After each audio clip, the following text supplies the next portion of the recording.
സംസ്ഥാനത്ത് സാമൂഹിക സുരക്ഷാ പെൻഷൻ വാങ്ങുന്ന 60 ലക്ഷത്തോളം വരുന്ന ഗുണഭോക്താക്കൾ അറിഞ്ഞിരിക്കേണ്ട മെയ് മാസത്തിലെ ചില പ്രധാനപ്പെട്ട അറിയിപ്പുകളാണ് സർക്കാരിൻ്റെ ഭാഗത്തു നിന്നും പുറത്തു വന്നിരിക്കുന്നത്. മെയ് മാസത്തിൽ പെൻഷൻ ഗുണഭോക്താക്കൾക്ക് 3200 രൂപ വീതം അക്കൗണ്ടുകളിലേക്കും കൈകളിലേക്കും വിതരണം ചെയ്യുകയാണ്. അതുമാത്രമല്ല, ഈ വിഭാഗത്തിൽപ്പെടുന്ന പെൻഷൻ ഗുണഭോക്താക്കൾക്ക് 4800 രൂപയും അനുവദിച്ചിട്ടുണ്ട്. മെയ് മാസത്തിൽ 2 മാസത്തിലെ പെൻഷൻ തുകയുടെ വിതരണം ഉണ്ടാകുമെന്ന് ധനവകുപ്പ് മന്ത്രി KN ബാലഗോപാൽ നേരത്തെ തന്നെ അറിയിച്ചതാണ്. മെയ് മാസത്തെ 1600 രൂപയും ഇനി അതോടൊപ്പം തന്നെ കുടിശ്ശിക പെൻഷനിലെ ഒരു ഗഡുവായ 1600 രൂപയും ഇങ്ങനെ ചേർത്ത് 3200 രൂപ ഈ മാസം ഗുണഭോക്താക്കളുടെ 60 ലക്ഷത്തോളം വരുന്ന ക്ഷേമ പെൻഷൻ ഗുണഭോക്താക്കളുടെ ബാങ്ക് അക്കൗണ്ടുകളിൽ ലഭിക്കുന്നതാണ്.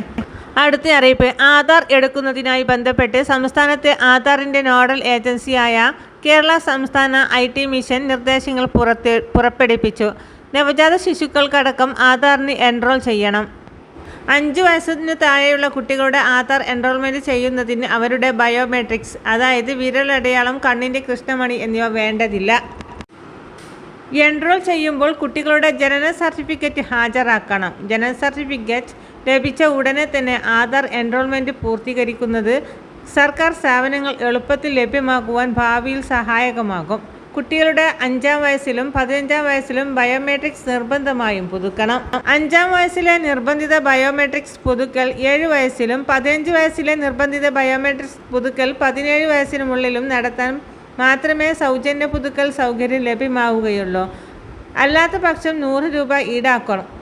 സ്കോളർഷിപ്പ്, റേഷൻ കാർഡിൽ പേര് ചേർക്കൽ, സ്കൂൾ പ്രവേശനം, എൻറോൾ മത്സര പരീക്ഷകൾ, ഡിജി ലോക്കൽ, പാൻ കാർഡ് മുതലായവയ്ക്ക് ആധാർ കാർഡ് വേണ്ടതുണ്ട്. ആധാർ സേവനങ്ങൾ വേഗത്തിൽ ലഭ്യമാക്കുവാൻ നിങ്ങളുടെ ആധാർ, മൊബൈൽ നമ്പർ, ഇമെയിൽ എന്നിവ നൽകണം.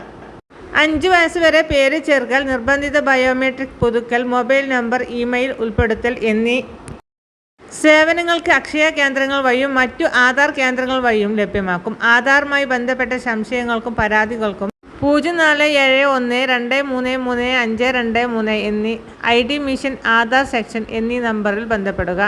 ഈ ഇൻഫർമേഷൻ നിങ്ങളുടെ സുഹൃത്തുക്കൾക്കും ഗ്രൂപ്പുകൾക്കും ഷെയർ ചെയ്യാൻ മറക്കല്ലേ.